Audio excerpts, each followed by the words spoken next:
naisipang bumili sa fried noodles ni Bossing. At ayan nga, nilagyan na ng tubig yung kawali. Tapos pinapainit pa. Ito rin nga yung mga sahog na pwedeng ilagay. At ayun, nagbaak na ng itlog si Bossing at nilagay sa kawali. Ginawa pa nga niyang sunny side up. Tapos inihalo na nga yung mga panggisa at initsa-itsa pa. Si ate naman yung tagalagay ng mga sahog, mga karne. At patuloy nga ang pag-iitsa. At habang iniitsa, bigla na nga lang nagka-noodles. Yan, nilagyan pa ng asin. Pinaikot-ikot pa nga habang iniitsa uli. Tapos toyo, ayan. Tapos patuloy ang pag-itsa. Kagaling ni Bossing, di napapagod sa pag-iitsa.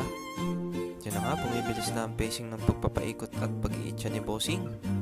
Diyan, sa wakas, naluto na. Nilagay na nga sa lalagyan. Masarap. May natira pa nga. At yun, nag